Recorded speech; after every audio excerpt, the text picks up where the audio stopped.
Hi all. അപ്പോൾ ഞങ്ങളുടെ ഇന്ന് 33ാമത്തെ ദിവസം സ്റ്റാർട്ട് ചെയ്തിരിക്കുകയാണ്.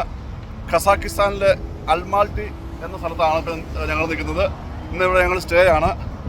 ഇന്നലെ വൈകിട്ട് വന്നു. ഇന്ന് ഞങ്ങളൊരു റെസ്റ്റ് ഡേ ആയിട്ട് എടുത്തിരിക്കുകയാണ്. ഇന്ന് ജസ്റ്റ് ടൗണിൽ നിന്ന് കറങ്ങാൻ പോവുകയാണ്. ഇത് ജസ്റ്റ് ഞങ്ങൾ താമസിക്കുന്നതിൻ്റെ ചുറ്റുവട്ടം ഉള്ളൊരു സ്ഥലമാണ്. നല്ല ഷോപ്പിംഗ് കോംപ്ലക്സും റെസിഡൻഷ്യൽ ഏരിയയൊക്കെയാണ്.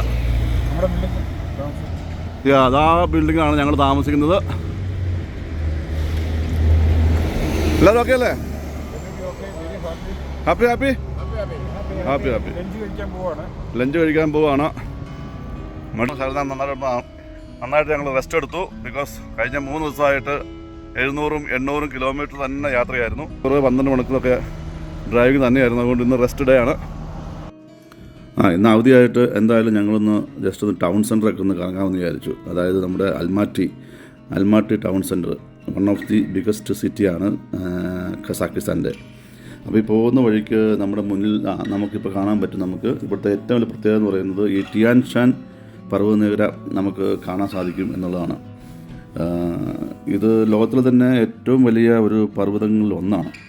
ഇതിൻ്റെ മറ്റൊരു പ്രത്യേകത എന്ന് പറയുന്നത് ഇത് പല രാജ്യങ്ങൾ നമുക്ക് നമ്മുടെ ഫ്രണ്ടിൽ കാണാം. ഇത് ഈ മല നമ്മുടെ ഫ്രണ്ട് കാണാം. ഇത് പല രാജ്യങ്ങളിൽ കൂടി വ്യാപിച്ച് കിടക്കുകയാണ്. അതായത് കസാക്കിസ്ഥാനിൽ, കിർഗിസ്ഥാൻ, ഉസ്ബെക്കിസ്ഥാൻ, താജിക്കിസ്ഥാൻ, ചൈന എന്നീ രാജ്യങ്ങളിലെല്ലാം ഈ മല ഇങ്ങനെ വ്യാപിച്ച് കിടക്കുകയാണ്. ഇതിൽ ചൈന ഈ ടിയാൻ ഷാൻ എന്ന പർവ്വതനിരയെ ചൈനീസ് പദത്തിൽ ഇതിന് സ്വർഗീയ പർവ്വതങ്ങളിൽ നിന്നാണ് ചൈനീസുകാർ പറയുന്നത്.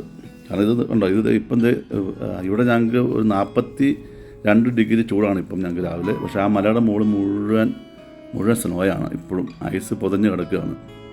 ശരിക്കും പറഞ്ഞാൽ നല്ലൊരു ഭംഗിയാണ് ശരിക്കും. ഇവിടുന്ന് ഇതിൻ്റെ കുറച്ച് ഭാഗത്തേക്ക് അടുത്ത് വരെ പോകാനായിട്ട് റോപ്പ് വേ ഉണ്ട്. അപ്പോൾ ഞങ്ങൾ റോപ്പ് വേയിൽ ഞങ്ങൾ പോകുന്നുണ്ട്. അപ്പോൾ അതിൻ്റെയും വീഡിയോ ഞങ്ങളത് ആഡ് ചെയ്ത് നോക്കാം. നമുക്ക് വളരെ ഭംഗിയുള്ളൊരു ശരിക്കും വളരെ ഭംഗിയാണ് ശരിക്കും. ഈ പർവ്വതനിരയ്ക്ക് ഞാൻ പറയാൻ വിട്ടു വേറെ കാര്യമുണ്ട്. ഇത് എല്ലാ രാജ്യങ്ങളിലും വ്യാപിച്ച് കിടക്കുകയാണെങ്കിലും ഇത് ഈ പറഞ്ഞ അൽമാട്ടിയിൽ നിന്നാണ് ശരിക്കും ഈ പർവ്വതത്തെ ശരിക്കും വ്യക്തമായിട്ട് കാണാൻ പറ്റുന്നു എന്നതാണ് ഇവർ പറയുന്നത്.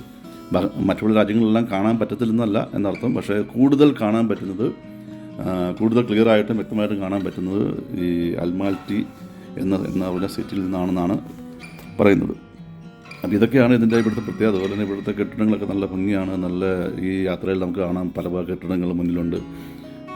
നല്ല വലിയ വലിയ കെട്ടിടങ്ങളും അതുപോലെ ഈ കാണുന്ന ഒരു കെട്ടിടം ഇത് നേരിട്ട് കാണുമ്പോൾ ഭയങ്കര ഭംഗിയാണിത്. സത്യം പറഞ്ഞത് എന്താണെന്ന് അറിയത്തില്ല. അവിടെ നിന്ന് പോയി നോക്കണമെന്നുണ്ടായിരുന്നു. പക്ഷേ ഞങ്ങൾ സമയക്കുറവും ഭയങ്കര ചൂടുമാണ്. സത്യം പറഞ്ഞാൽ വണ്ടിയിൽ നിന്ന് ഇറങ്ങി പുറത്തിറങ്ങി നടക്കാൻ പറ്റുന്ന സാഹചര്യമല്ല. നല്ല ചൂടാണ്. അപ്പം അതുകൊണ്ട് തന്നെ ഞങ്ങൾ പോയിട്ട് പെട്ടെന്ന് തന്നെ പോരും. എന്തായിരുന്നു ഒത്തിരി നേരമൊന്നും കറങ്ങാനുള്ള പ്ലാനില്ല. അത്രയ്ക്ക് ചൂടാണ് ശരിക്കും പറഞ്ഞാൽ. അതിന് വഴി കാര്യങ്ങളെല്ലാം നല്ല ഭംഗിയാണ്, നല്ല വൃത്തിയാണ് ഇവിടെയൊക്കെ. പിന്നെ കസാക്കിസ്ഥാനിലെ നല്ലൊരു സിറ്റി, നല്ല ക്ലീൻ സിറ്റിയാണിത്. അതുപോലെ തന്നെ വലിയ സിറ്റി ആയതുകൊണ്ട് തന്നെ അതിൻ്റെതായ തിരക്കുകളൊക്കെ ഉണ്ട് വഴിയിൽ. അൽമാട്ടി സിറ്റി സെൻറ്ററിലൂടെ ഒരു യാത്ര.